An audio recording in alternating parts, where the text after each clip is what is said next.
Hello, and welcome to External Attack Surface Management for the Modern Enterprise. Today's webinar is sponsored by Census and produced by Actual Tech Media. My name is Scott Becker. I'm from Actual Tech Media, and I'm excited to be your moderator for this special event. Now, before we get to today's great content, we do have a few housekeeping items that will help you get the most out of this session. First off, we want this to be an informative event for you, so we encourage any questions in the questions box in our webinar control panel. Not only will we have team members responding to questions during the live event, we'll also have a dedicated Q&A session at the end of the presentation where we'll discuss in greater detail some of the top questions that you ask.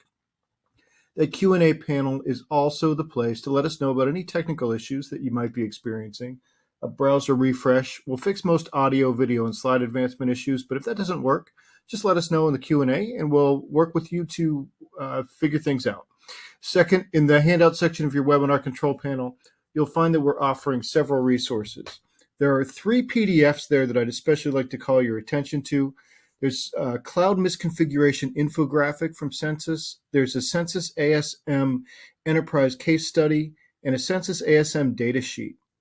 Also in that section, you'll find a link to the Gorilla Guide Book Club where you can get access to Actual Tech Media's great printed resources on technology topics, as well as a link to the ATM Events Center, which has our calendar of upcoming events. So I encourage you to access those resources now and share them with your friends and your colleagues. Now, at the end of this webinar, we will be awarding a $300 Amazon gift card to one lucky registrant. Of course, you must be in attendance during the live event to qualify for that prize. The official terms and conditions of today's prize drawing can be found also in your handout section.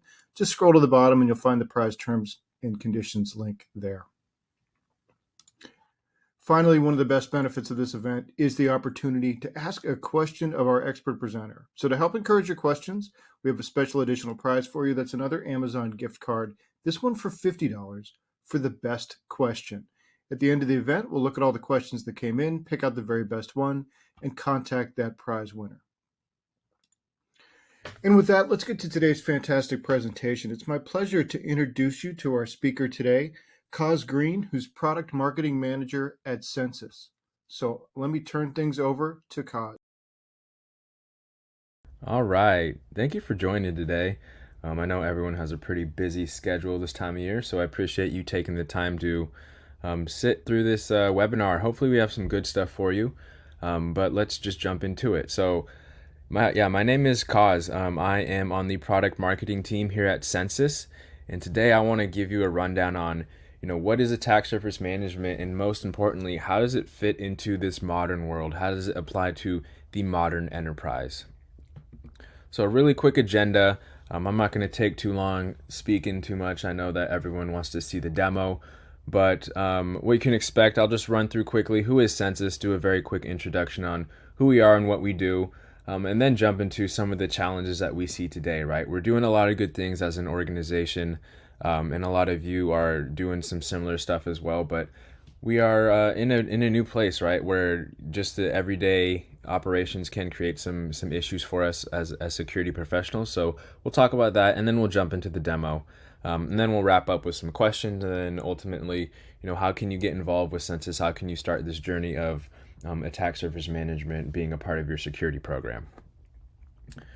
So first off, who are we? So for security professionals that protect the organization, Census is the best at finding exposures attackers will exploit. We're the industry leaders in internet scan data. We invented internet-wide scanning in 2014 with a tool called ZMAP, which some of you may be familiar with. But our founder, Zakir, he led that project. And since then, we have invested heavily and continued to innovate in the way that we scan. And today, we provide 63% more service coverage than our nearest competitor, meaning we know the internet and cloud better than anyone. But what does all this mean, right, in the context of attack surface management? Well, because of this rich scan data, we can show an organization everything they own that is on the internet and in the cloud. We will continuously update your external attack surface to provide fresh data and keep up with the rapid changes in your environment and help you prioritize any exposures from an attacker's perspective. So where are the easy targets? What are the things that can lead to incidents and breaches? How does an attacker see your organization? right? And why is this important, right? And so let's talk a little bit about the modern enterprise and why attack surface management as a tool and as a program has gained so much momentum and attention as of late.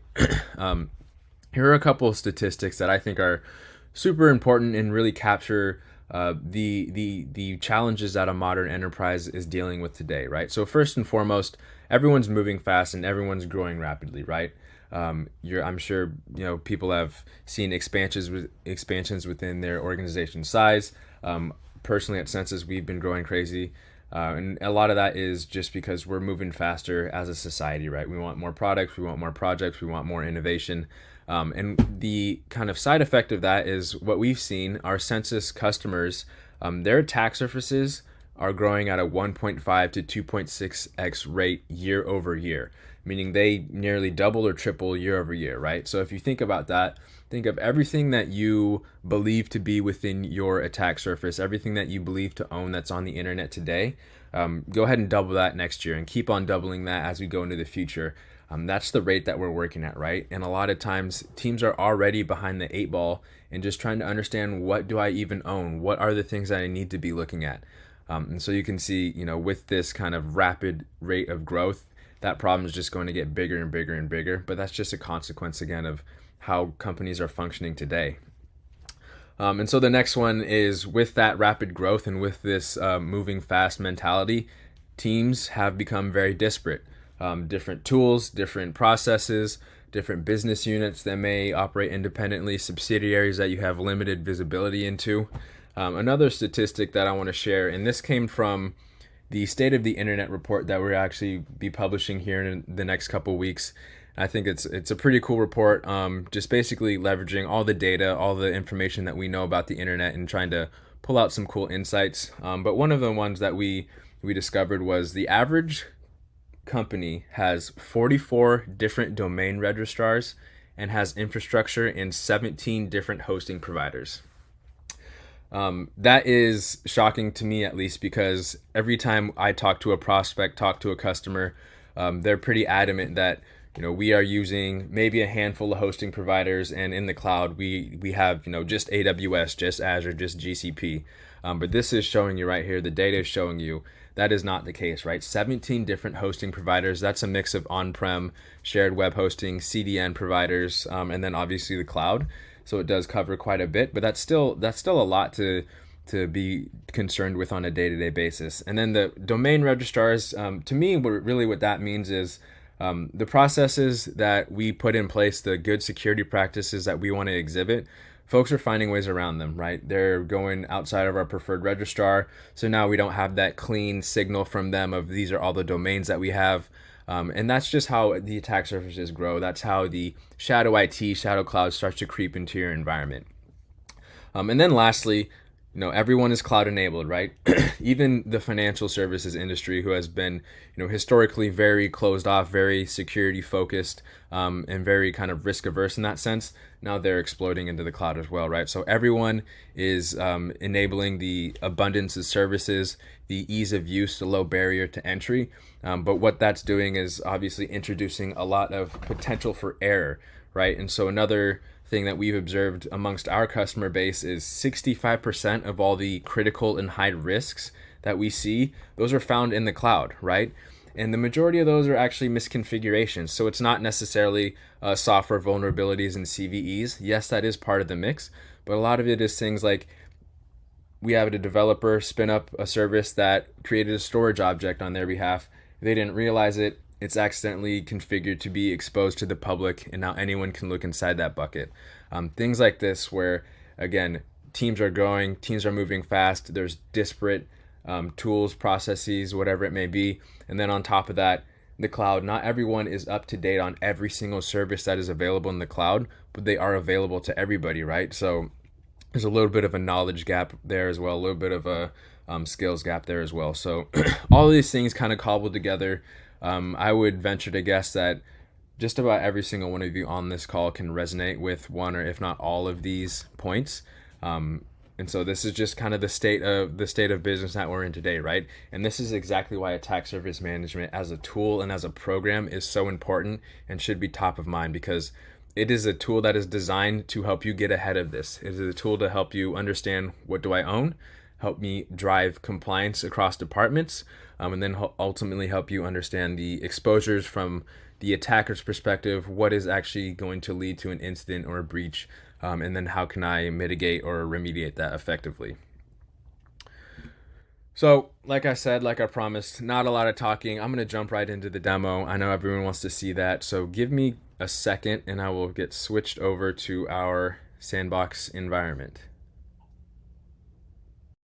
And now that we're in the Census attack surface management platform, let's get started, right? So I talked about the history of the company being the inventors of internet scanning, and we have this wealth of information, this wealth of data about the internet. But that's only so useful if you, as an organization or as a customer, can get specific about what is your slice of the pie, what actually belongs to you.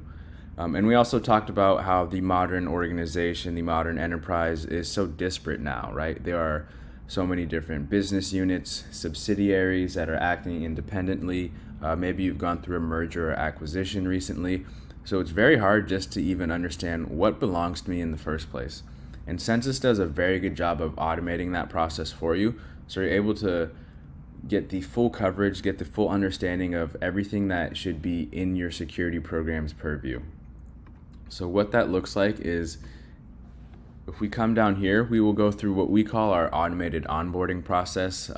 Really what that means is we're using open source intelligence or OSINT data to gather all of the artifacts, all of the inputs, all of the different domains and IP ranges that we can find that serve as good starting points, good, as we call it, seed data to then build your attack surface from. So we will use this as our source of reference, and as we do attribution on a daily basis, we'll have high confidence that all of the pivots that we make, all of the assets that we pull in are associated with your organization in some way.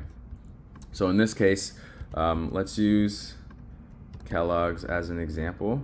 So let me type, there we go.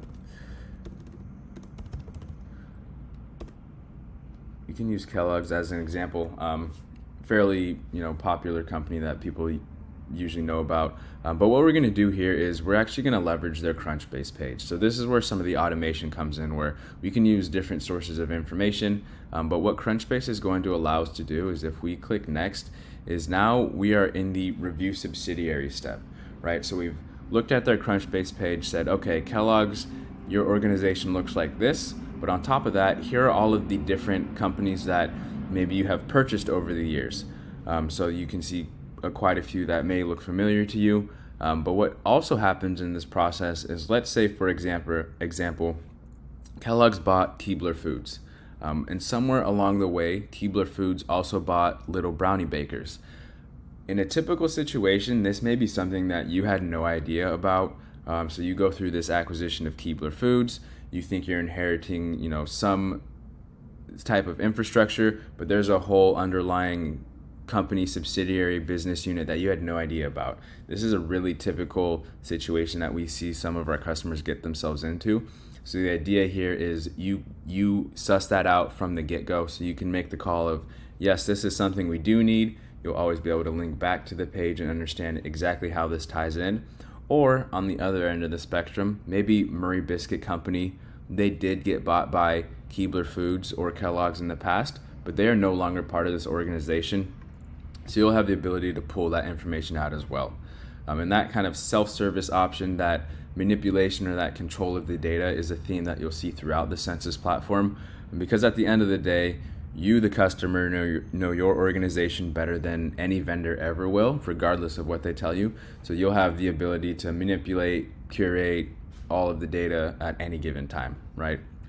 So once we've done the subsidiaries, the next step would be reviewing registrant information. This step will take a little bit, so I'll actually jump ahead. But here we're going to look for domains registered in your company's names. We're going to look for IP ranges as well. And again, this is just going to lay the foundation for what we call seed data, which we then pivot from. And so that seed data will end up being a combination of domains, like I said, IP ranges, whether that be net blocks, individual IPs, or AS numbers.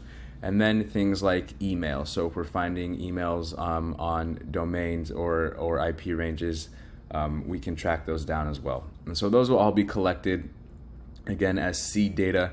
In the final step, you'll be able to review those, and you can manually input any additional seed data as well. And then once that's done, again, I'll skip ahead here since this will take a little bit. Once that's done, that's step one of building out your ASM platform, right?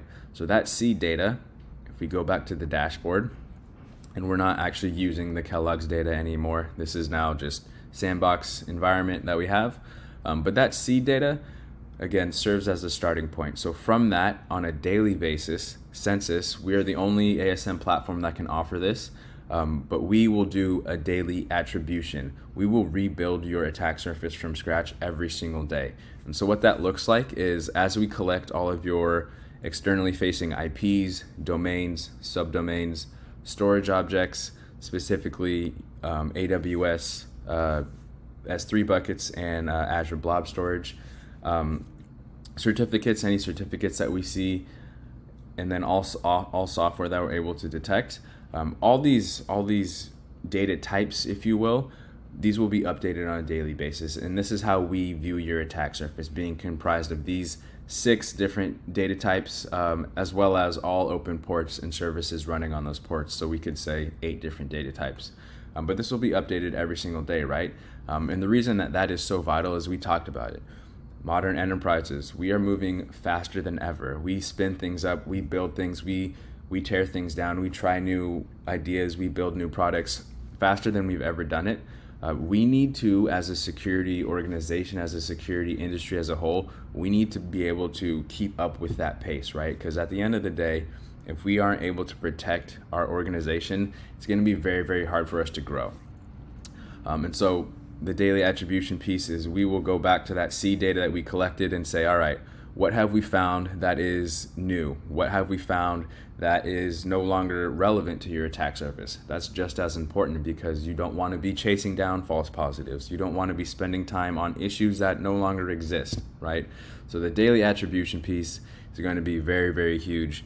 And then with that, we also do daily discovery. So that comes from the internet scanning that Censys provides as a whole, where we are canvassing the entire internet on a daily basis and understanding, what has popped up that's new, what has gone offline, how have the configurations of all of these hosts changed, and then all that information will be relayed back to your attack surface. So that's just a little bit about how we get started. Again, it's very, very simple. That process usually takes around 20 minutes, so we can get folks up and running very quickly.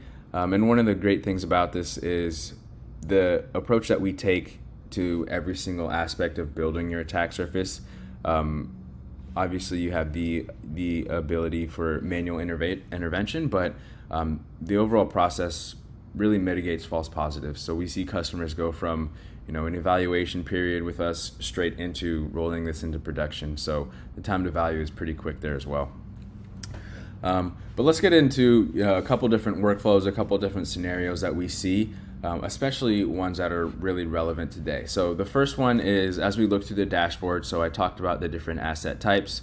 We'll also have your top 5 highest severity risks just from a high level perspective, what's going on.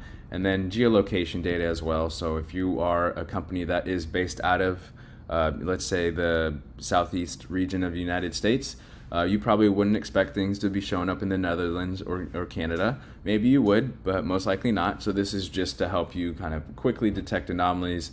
You can also point your investigations pretty quickly that way as well. But let's start with a very typical scenario and focus in on the cloud, right? So we talked about cloud enablement. Everything is exploding in the cloud. One interesting fact, though, and I think this kind of talks to how much more we're going to get in the cloud, is I talked about the State of the Internet report that we're releasing soon. Another kind of cool piece of data that we uncovered is of all the hosts that are online currently, only 9% live in the major cloud providers. And I think what's in that major cloud provider bucket is AWS, GCP, Azure, and Oracle. So 4 pretty big providers, but of all the hosts that we see online, only 9% are in those cloud spaces today. And so what that means is I wouldn't personally be betting against any of those companies to not be increasing their market share. So we can be pretty sure that the cloud footprint, the cloud sprawl, our overall cloud usage is going to grow pretty rapidly going into the future, right? So tying that back to what we're looking at today, we can filter the dashboard to look at specifically what we have in all cloud environments, right? And so typically what we hear from customers is, I'm in all AWS. That's where we do all our development. We have all these native tools. We got everything locked down, and that's great. And I'm sure that is your intended kind of security practices. But again, that's really not ever the case, right? And so we can see here a very typical scenario where, yes, the majority of your services, the majority of your cloud footprint might be AWS, but now we're looking at, okay, there's a little bit in GCP. Maybe you have that, one or two customers that require their services to be provided through GCP or Azure. We've seen that a couple times, so maybe those are okay. But then there's also this other cloud provider section where, all right, this is a little bit concerning. I'm not really sure what's in here. I open that up, I see DigitalOcean, I see Tencent, I see Alibaba. These are these unsanctioned environments. This could be the marketing team spinning up a website. This could be a developer who needs to have a user acceptance testing site or a dev site, and they just want to find the quickest way to do it so they can get their work done. Not trying to do anything harmful by any means, but just trying to keep up with their deadlines. So they'll spin something up and forget to bring it down. We hear that all the time, right? So the first part here is just understanding, where is everything that I need to be looking at? Because again, AWS may be your preferred spot, and if that is where you are having your CSPM look, you have all these cloud native tools, that is great. We want to help you get everything in there, or everything within reason that we can move in there. But the first step is to understand, all right, there's all this stuff outside of AWS, right? So just looking at your cloud footprint is a pretty powerful exercise. And then on top of this, and this is going to be something that I think is a huge differentiator for us, is the idea of kind of supercharging this visibility that Censys already has, this outside-in visibility, with some inside-out context. And what I mean by that is leveraging something that we call cloud connectors, right? So we have the ability to tie into your AWS environments, your GCP, and your Azure environments, and essentially pull in information regarding all of the publicly available, all of the internet exposed, all of the externally facing assets within your known cloud spaces, right? And so where this gets powerful is you can have an inventory, a complete inventory of, these are all of my AWS accounts, this is everything I know about them. Censys can take advantage of that, keep track of it for you. We have a refresh rate that goes as fast as 2 hours. So if you think of workloads that spin up for certain times of the day, we'll be able to capture those as well. If you also take into account the ephemerality in the cloud space, IPs turn over potentially multiple times a day, we'll be able to keep track of that and make sure that the information you're looking at in your attack surface reflects the most current state, right? So you're not looking at an IP that has changed hands twice and now belongs to some company you've never heard of. You can be sure that this is your data. So the first part of the cloud connectors is just having a up-to-date inventory of your known cloud space, right? And so all of the assets that you bring in through your cloud connectors, they'll have this little tag where, in this case, AWS, it's just letting you know what is the account number and the region that this was found from, right? So you can start to slice up, all right, this belongs to so-and-so, this part belongs to this other subsidiary, but you can start to keep track of everything that way, right? So the cloud connectors are very powerful. Again, we have them for AWS, GCP, and Azure, and they'll just bring in the inside-out visibility that you're used to, and then pair that with the Censys kind of outside-in visibility. So the other side of that is, if you assume all the cloud connector information is known, or something that's in an environment that you'd expect it to be, we can also take that information, use it to supplement our asset discovery and our attribution, and then build out an environment, build out assets that do not come from your known cloud accounts, right? And so what that would look like is I'm actually going to use the search bar up here. So if I say I want everything, all of my hosts that are in any cloud, and the source of discovery or the source of attribution is census scan, right? So there's a couple different options. We have the different connectors, and then the other one would be scan, right? And so what census scan means is you did not tell us about this. This is a piece of information. This is a host, a domain, a certificate that Census found on its own, right? So you can view this as shadow IT or shadow cloud, where if we take a look at this host, this did not come directly from a cloud connector, right? This was something that we served up a domain from our cloud connector, but the actual IP itself was found outside of that, right? So whatever was in our inventory of our AWS space at that time did not contain this IP. Census was able to find that and attribute that to the attack surface on its own, right? So this is a super powerful tool. And I'll go back to the search inventory page. But this is a super powerful view, especially again, as we're thinking of what is DevOps doing? What is the marketing team doing? What are HR and the operations teams doing in terms of adding to our cloud footprint? Maybe it is in AWS, right? But maybe it's not in the account that we want, right? So we can take everything and say, if we want to pare this down a little bit, say I want everything that is in AWS but was not from a cloud connector, right? So it's in the right cloud provider, it's not in the right account. I just want to look at that, and now I can take everything that we have, and this is where we start to leverage the tags. This is where you're able to start to give that business context to what you're actually looking at. So let's just say we'll take all of this, we'll add a tag to it and say incorrect, if I can spell, incorrect AWS account, right? So we can add that. We'll add that tag to all these 13 assets, but now we're giving that context, right? Again, having all this data is great. It's only so great if you can contextualize it, if you can understand what it actually means to my organization. So we've added all those tags.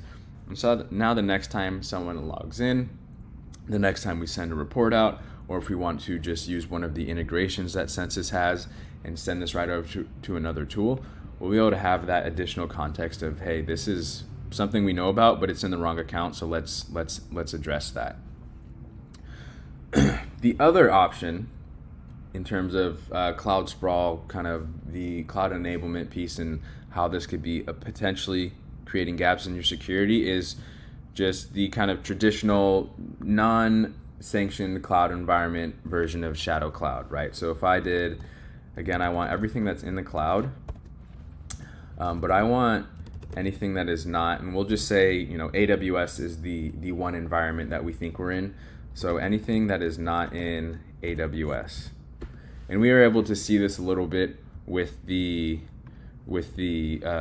cloud dashboard bar, but I think this is a more in-depth look at it, right? So now again, all the hosts we see in a cloud, but none of them are in AWS, and we have 27, right? So that, to me, that would be a pretty big number, especially given I think the overall size of this attack surface is 49. So over half of your assets are, outside of that sanctioned environment. And that actually aligns with something that Census has observed with our customer base over time, is 43-ish% of all assets in an attack surface are in that potentially unknown state. So Census scan would be the source that we found them in. So that means it didn't come from seed data that customer input, and it didn't come from the cloud connectors either. So, potentially half of your attack surface you may not know about, or the other way of saying that is your attack surface is likely 2 times bigger than what you think it is, right? And again, referencing back to some of the numbers I talked about earlier, if you can expect your attack surface to grow 1.5 to 2.6x on a year-over-year basis, that number, that 43%, is just going to get larger and larger and larger. So it's going to be super hard to keep up, right? And so that is really the essence, the point of an attack surface management tool.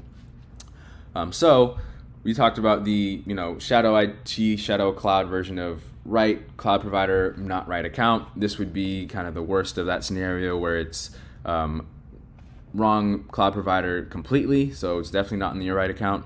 And so I want to pare this down a little bit more. Everything in here is of some level of concern to me, but let's also just focus in on anything that we have that has any risk on it. Right, so this is our shadow cloud outside of our AWS environments, but these also have risks, right? And so now this would be probably a list that you would want to send around. Again, we can add a tag. So we might want to say something like, let's add a tag and say unknown owner. We'll add that one, and then we can also say investigate, because there are risks on here that we see. So we can add both of those tags. And again, we're providing that kind of business context to it. So we'll give that a second to save.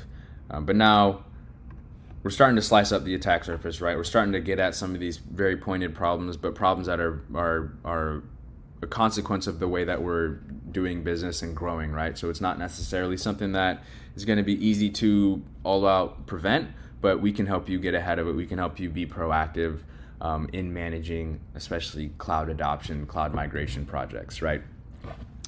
So that's a use case we see all the time, is just understanding where are my hosts, where are my assets, what are the things that I do need to look at, because again, it's hard. It's very, very hard. We get it. We're here to help, but it's very, very hard just to understand what even is my attack surface right now.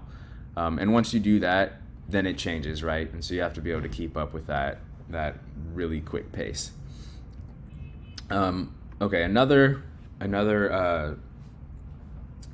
use case that we see quite often, and this is getting a little bit more into the risk side of things, or the exposure side of things, is just understanding, okay, as we're doing this development, what are some of the things that we're seeing pop up that could potentially be harmful to my company, right? What are some of these exposures that I might want to keep an eye on? So a very easy one is anything that is potentially misconfigured. And when I say misconfigurations, I'll give an example. So I'll actually enter in a query here that should capture that.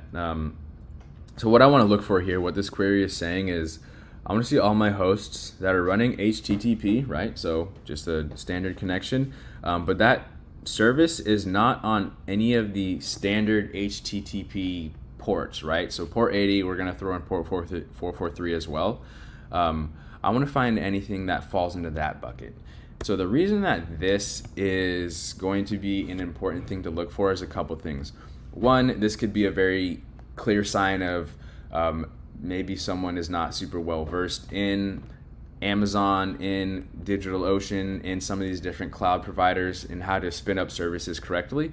So this could just be a simple misconfiguration, human error, but it does still present an exposure, a potential vector for being breached. The other thing is, Censys, we do scan with automatic protocol detection. So what that means, that's just a very fancy way of us saying we will scan each port protocol agnostically. So we will, for example, come to port 22 and not just assume that SSH is the service that would be on that port. Rather than just trying to verify if SSH is or is not running, we will actually figure out the service running on the port regardless of a number we're on, right? So a great example that we're looking at here is, and if we add a column, it will be easier. What we're looking at here is, okay, we got to port 3389. That's usually an RDP port. We actually saw HTTP running, right? Same thing with port 8080 and port 8081. A couple reasons why this is important. One, of all the services that Censys has observed across the internet, 60%, so the majority of the internet, 60% are on these non-standard port and protocol pairings, right? So let's just think about that for a second. If over half of the internet is running services in places you wouldn't typically expect, Then you think about, when you apply your firewalls, there's now, firewalls in the cloud as well. If you're setting up rules to be detecting specific types of traffic on specific ports, you could be missing a lot of information, right?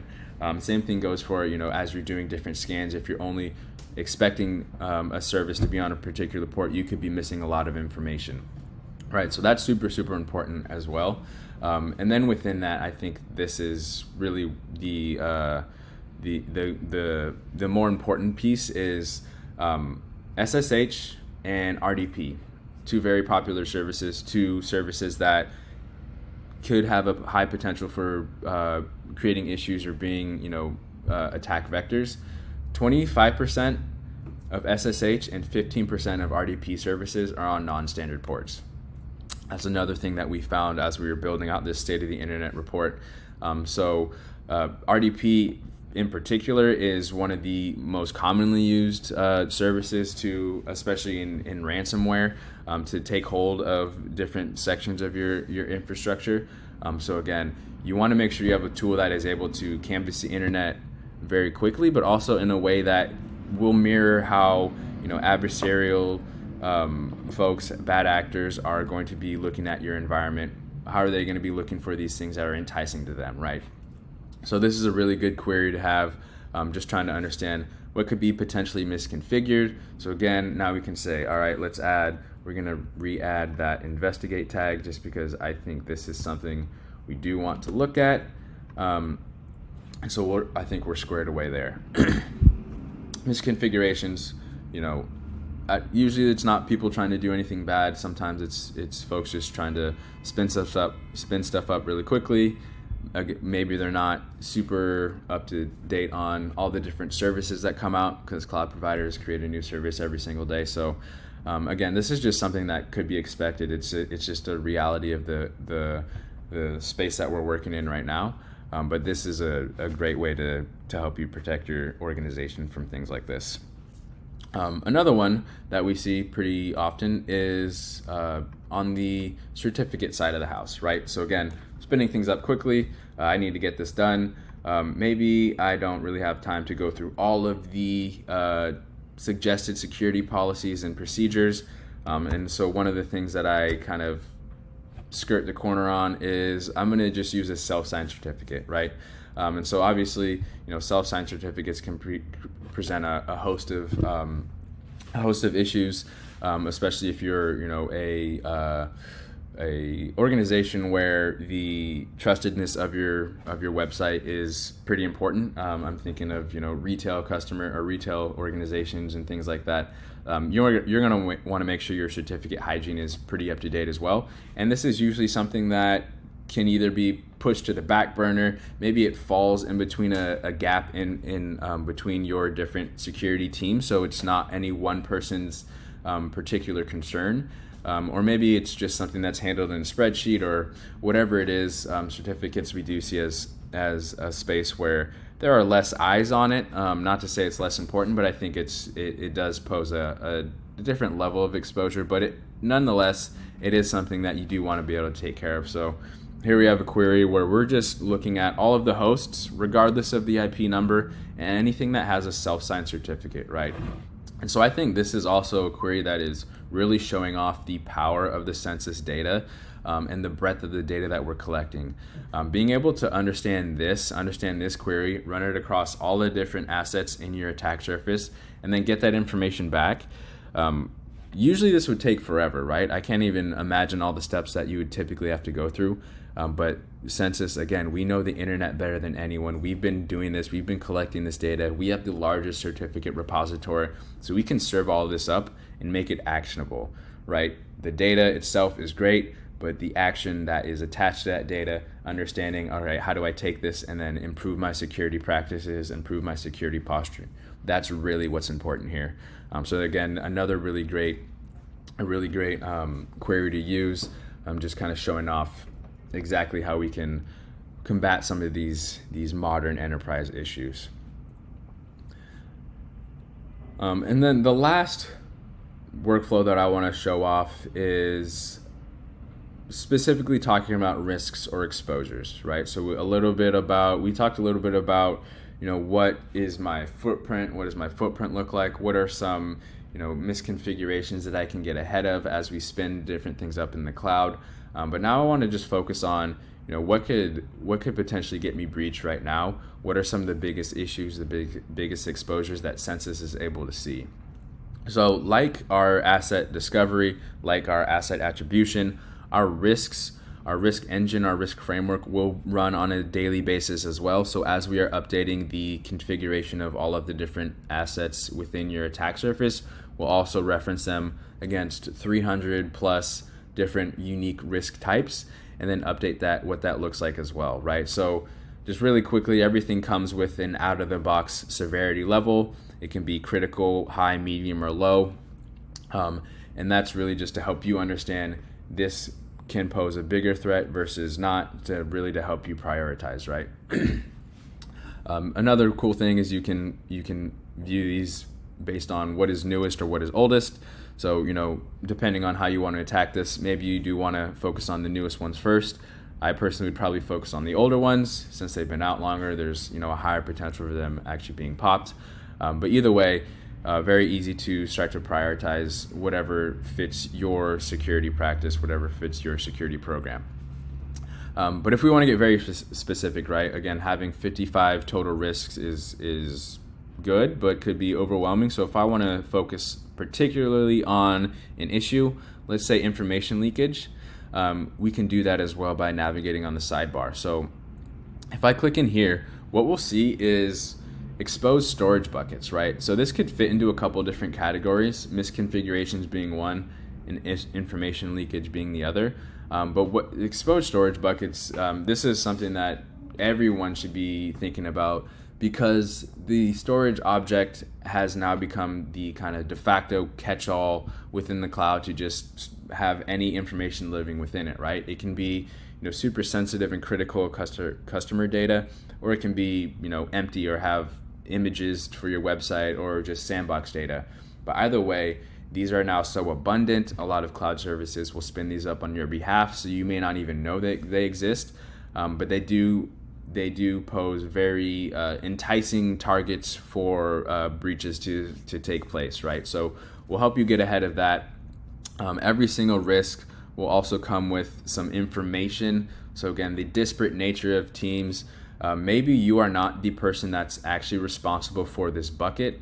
Maybe you're not the person that's actually going to drive this remediation. So you want to make sure that what you are seeing, the confirmation of the risk, the reason the risk is a risk, and then the remediation steps, you want to make sure that all that information can be packaged up and sent to whoever is actually in charge. So you can do that, right? So you'll take all this, and if we pop into this, this storage bucket in particular, you have that same information. Maybe because this is something, and I know that we can see it's readable, meaning anyone that is able to locate this bucket can read the contents within it. And it's also writable, meaning I can now edit the contents within that bucket. Those two things to me raise a really big red flag. So I'll take this and I'll just bump it up to a critical. Right, so now I've reprioritized this to the top of the list, and I can take all this information, create a JIR ticket, send it to my Tenable instance, send it to my vuln scanners, and now we've kind of bridged that gap between security, IT, DevOps, letting everyone know, hey, this is what we're finding, this is what we're seeing, please fix this. We can also add a tag of unknown owner potentially, whatever you want. Maybe there's a business unit that this is assigned to. But this is where the kind of contextualization, the source of truth all comes into play, right? We've done the work to understand your attack surface. We're understanding the different risks that we see, the different exposures that we see. And now we actually need to drive that action. We want to make sure our team is able to improve our security posture, right? So like I said, there's multiple ways to do that. But again, this is a very typical workflow that we see folks go through is, let's just focus on specific risk types. Okay, so the last piece of this, and this will kind of wrap it all up, is we've done a lot of really good work, right?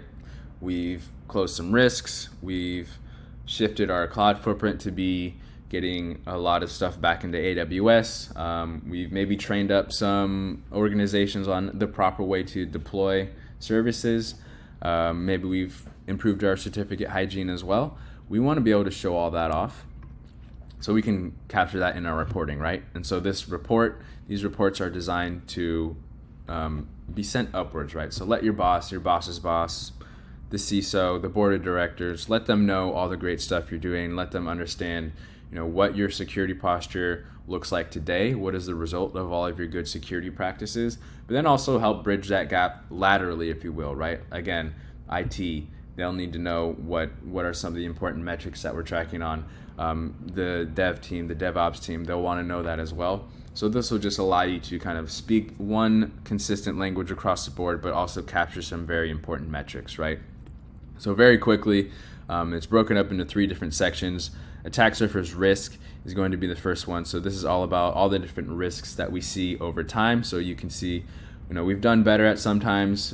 We've had an increase lately. Maybe we are growing as a business. Maybe we're trying some new things out. So this is a little bit expected. But either way, you can make it very clear that we're doing better or we're doing worse than we have in the past.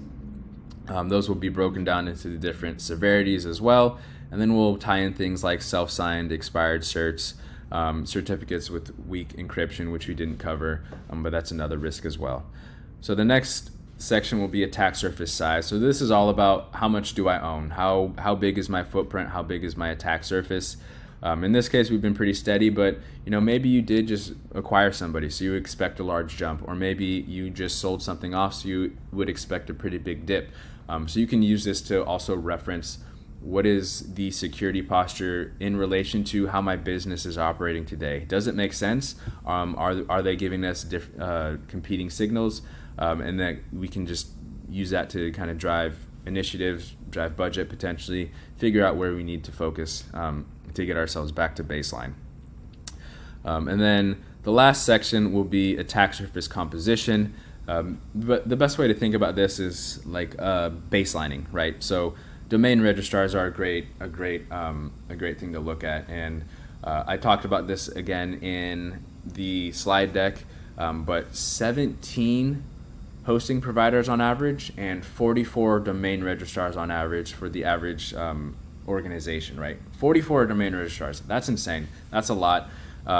It's going to be very, very hard to keep track of that. This is a great way to do that where, okay, maybe Mark Monitor is my registrar of choice, but I see 43 others. Again, if you think of this in terms of baseline, you'll be able to really easily tell how good we're doing. Is this count going down over time? Is it going up? You probably want it to be as close to 1 as possible, or maybe a handful that you can manage. And the same thing goes for certificate issuers as well. So the 3 sections again are going to be risk, attack surface size, and attack surface composition. And then all of these reports, the time frame in which you're going to look at this data, configurable, and also the data that you're looking at itself can be broken down into the different categories that we grouped off using tags, right? So if you want to just look at everything that we have that is in the investigate, or everything that belongs to Marissa or the marketing team, you can start to look at the different business units, subsidiaries, maybe unopened unclosed or open tickets. These reports are pretty flexible in that sense as well, but it's really meant to just let everyone else know this is what we look like, this is how we're tracking, and this is all the great work that we've done. And so the last piece of this, and I'll go back to the slide deck, is the modern enterprise also has a lot of tools that we're using, right? And so the Census ASM platform, we can integrate with a lot of great tools out there. We talked about the cloud connectors. We also have Source, SIM, VM, ticketing integrations, CMDB integrations as well. So this information is great within the platform, but we can also supplement and serve other teams, other tools as well. So take a look at some of the integrations that we have. We also have an integrations page on our website. And then I think next we will get into some Q&A.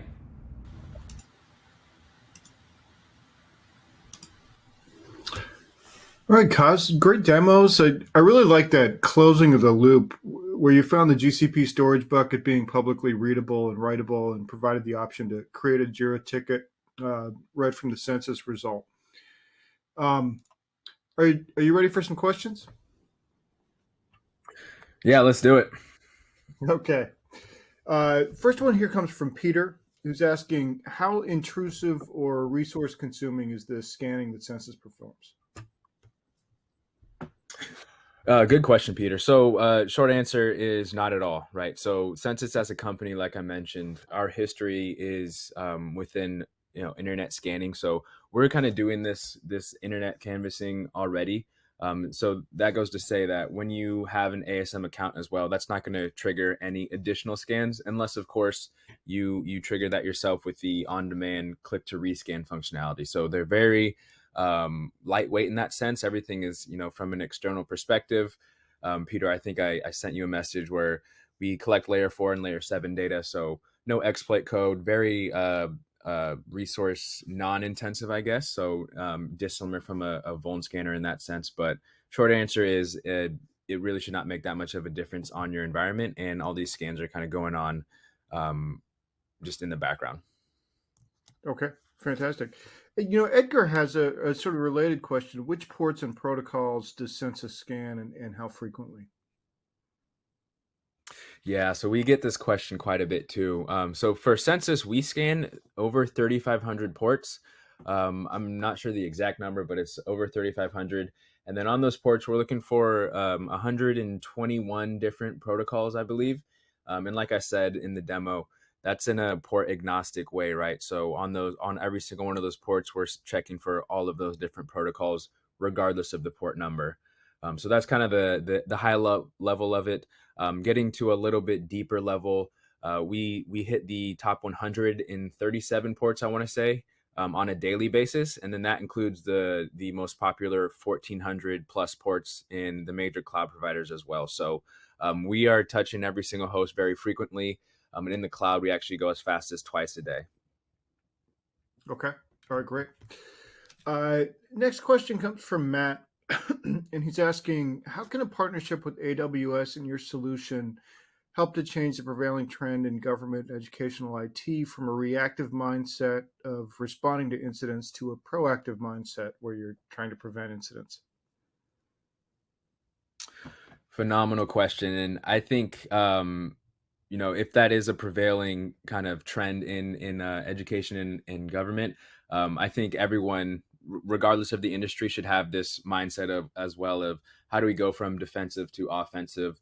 And I think ASM is a great tool to start to make that change. But in particular, in the cloud, one of the great things that we can do is I mentioned how quickly we're scanning, how frequently we're scanning. So instead of waiting for, hey, we spun this thing up, we created this new web app, and we have these different services, software, whatever it is, instead of waiting for something to happen, Census has the ability to get you the most up-to-date information on how does this look from the outside, right? Again, everything is from the outside in. It's that external perspective. So we can almost immediately say, okay, you spun this new website up. Let us tell you what the ports look like, what is open, what is available, what software can we detect. Does that software map to any known CVEs that we can find?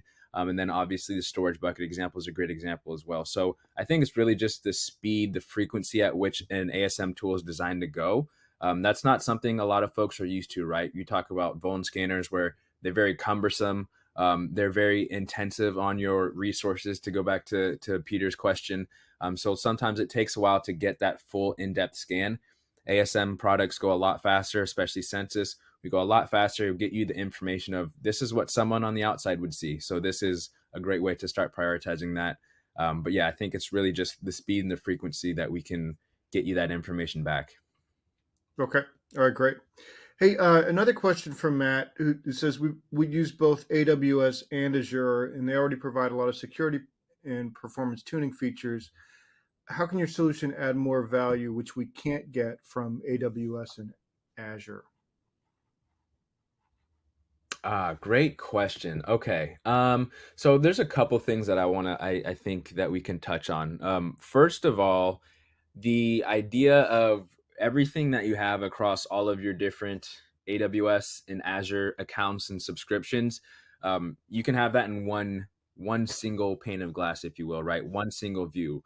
And I know that's, you know, not a it may not seem like a huge ad, but if you think about the number of accounts that you have, all the different services in each one, you have to have a tab open to view all those. Just having that in one spot, that usually helps people a ton. So that's probably first and foremost. And then on top of this, again, I think the concept of the shadow cloud, right? Azure and AWS, they are very expansive in size. It's also easy for folks to put something in those environments, think they're doing it the correct way, but actually it's supposed to go in this account, not your personal one. That's something that happens all the time. So Census being able to have that visibility of not only what you told us about, but then reference that, use that for attribution, and say, okay, we're discovering more in AWS. You might want to take a look at it. I think that's also a very, very important piece, is discovering the cloud assets regardless of where they are, and that extends far beyond AWS and Azure as well, right? We saw the DigitalOcean and Alibaba examples.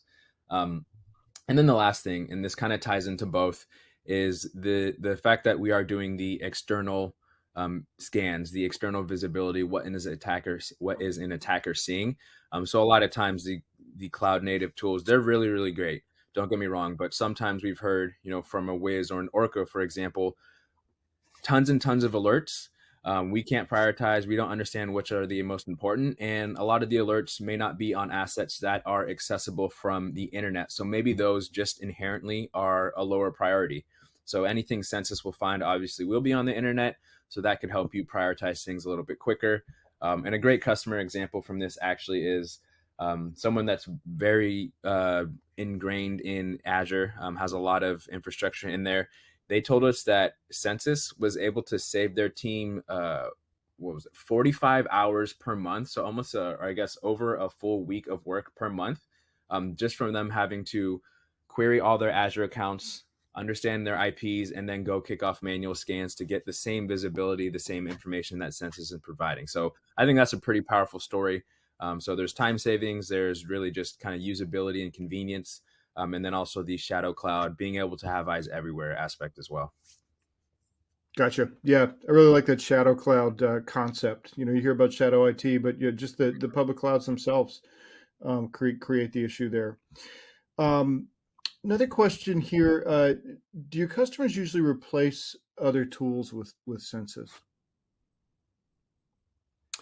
Um, Not necessarily. That is a good question. So we don't necessarily replace any one particular tool. I think that ASM, given it's a new space, a new category, um, it can supplement a lot of different tools and vice versa. It can pull in a lot of information.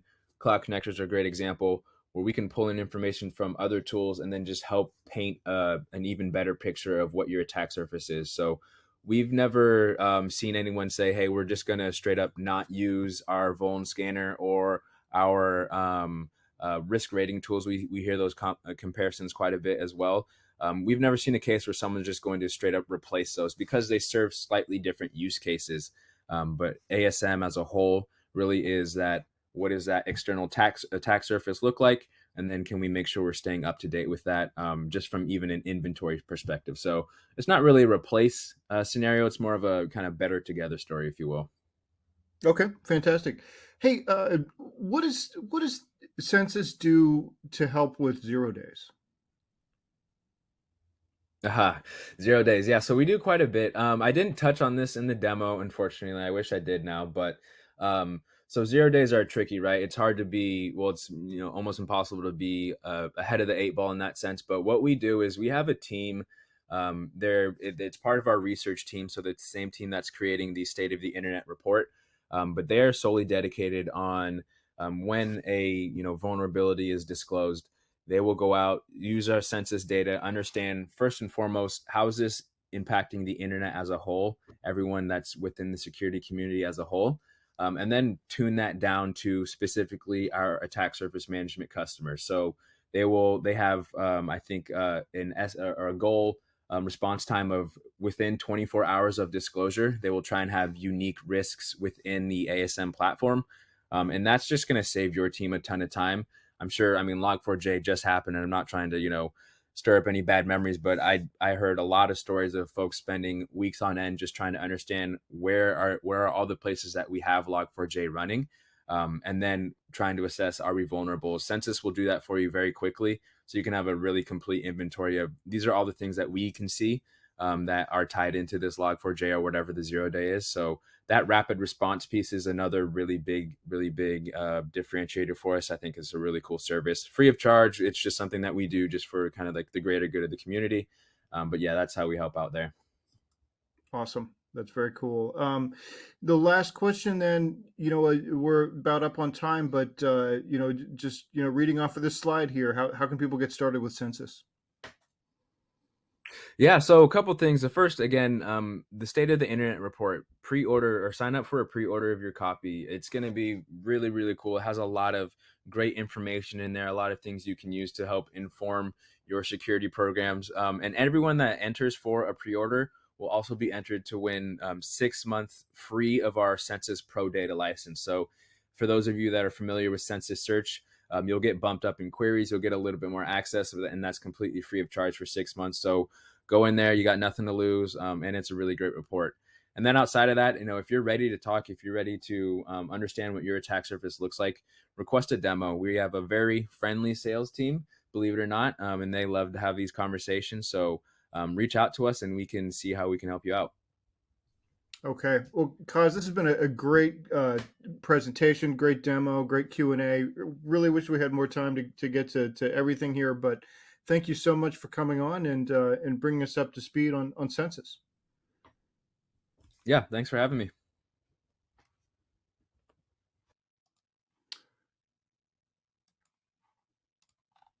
All right, and before we wrap up, we do have one more piece of business. It's the $300 Amazon gift card prize drawing. And the winner of that gift card is Kurt Dutzman from Texas. So congratulations to Kurt. We'll be in touch to get you your card. And with that, on behalf of the Actual Tech Media team, I want to thank Census for making this event possible. And thanks as always for attending and for your great questions. That concludes today's event. Have a great rest of your day.